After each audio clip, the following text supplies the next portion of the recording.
O Alasca é o maior estado americano, porém é muito pouco explorado, o que significa que existem gigantescas reservas de petróleo e gás natural nunca antes tocadas. E com a queda das importações de petróleo que vinham da Rússia, os Estados Unidos e a Europa perderam um de seus principais exportadores, o que fez a segurança energética desses países ficar abalada.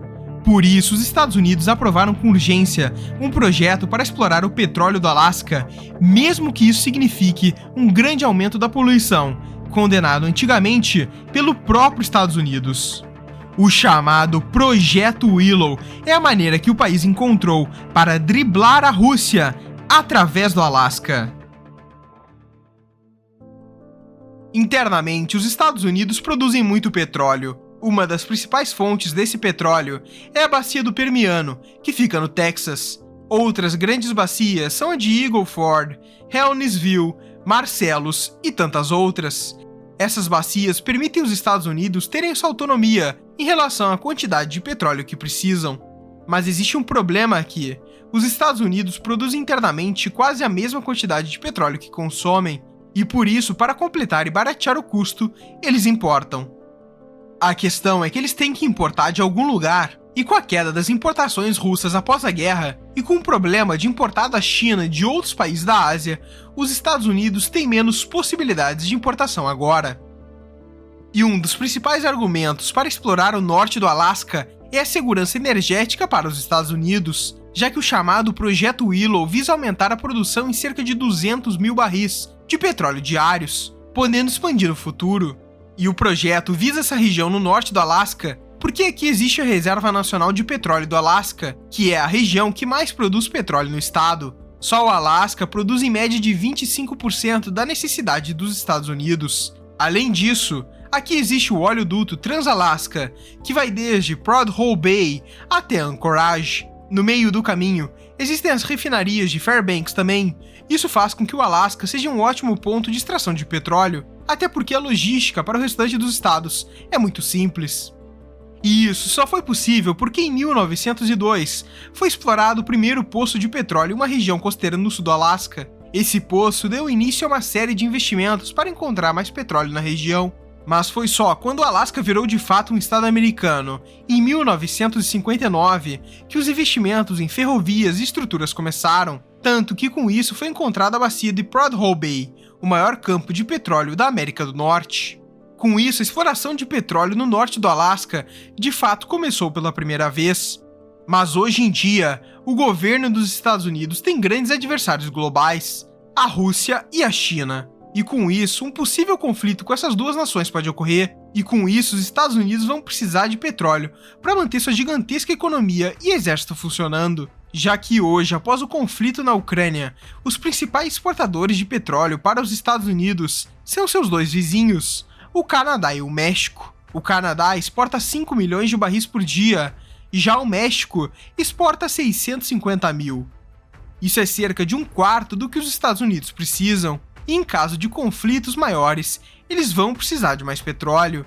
E com o risco de uma guerra global cada vez mais perto, eles têm que se proteger energeticamente. Porque temos que pensar que o consumo de petróleo em uma guerra é muito maior que em um momento normal. Um exemplo disso é que em 1936, a Alemanha estava há 3 anos de começar a Segunda Guerra Mundial, e o seu consumo diário de combustíveis fósseis era de 102 milhões de barris por ano. Mas já no ano de 1939, era 70% maior, no mesmo ano que a Alemanha começou a guerra. Posteriormente, até 1943, quando a Alemanha ainda tinha um grande exército, o seu consumo mais que dobrou em relação a 1936. Por isso, existe o Projeto Willow, a maneira que os Estados Unidos encontraram para produzir mais petróleo no norte do Alasca no futuro. Esse projeto visa explorar a Reserva Nacional de Petróleo do Alasca a partir dessa região mostrada no mapa. O projeto é a maior perfuração de petróleo em terras públicas dos Estados Unidos, e precisará de cerca de 9 milhões de horas de trabalho, até que todas as infraestruturas como plataformas de perfuração, a instalação de poços e instalações de processamento sejam finalmente finalizadas. E de acordo com os legisladores da Delegação Parlamentar do Alasca, esse projeto é muito mais que apenas um aumento na produção de petróleo americana. Porque hoje o Alasca tem um grande problema. Por estar geograficamente isolado dos outros estados, existem poucos investimentos privados naquele estado, tanto que 99% da terra é federal, estadual ou nativa. Para se ter uma noção, entre os 51 estados americanos, a riqueza produzida na Alasca perde até para o pequeno Havaí. O Alasca está na posição 49 dos 51 estados mais ricos, perdendo apenas para o Wyoming e Vermont. A sua economia é muito pequena e ainda depende de setores muito primários, como a própria exploração de recursos naturais. Além disso, a taxa de desemprego lá é maior que a média nacional. Por isso, o projeto Willow, de acordo com os parlamentares, vai ser um ótimo negócio para o Alasca, já que vai gerar entre 8 a 17 bilhões de dólares em novas receitas para o governo federal e o distrito de North Slope.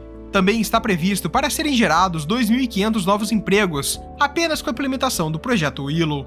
E dessa forma, com esse projeto, o governo espera que novos investimentos e o aumento de infraestruturas comecem a olhar melhor o Alasca, já que a falta de infraestrutura só aconteceu pelo isolamento geográfico e pelo clima extremo.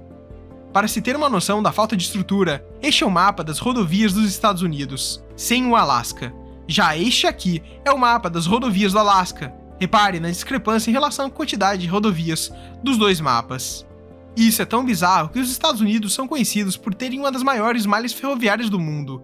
Mas mesmo assim, no Alasca só existe uma única ferrovia, que vai de Fairbanks até Seward, no sul do estado.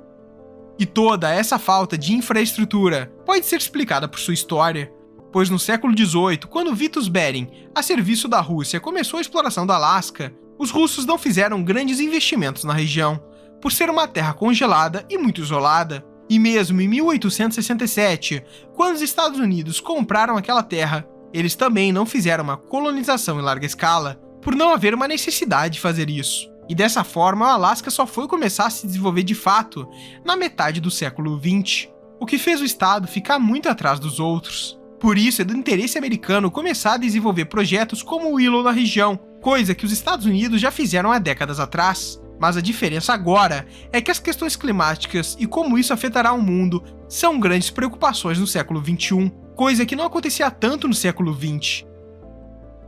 E sendo assim, o projeto Willow está recebendo muitos comentários e opiniões negativas. De acordo com grupos geometalistas contra o projeto, dar início ao Willow é a mesma coisa que colocar mais de 2 milhões de carros a gasolina para circular.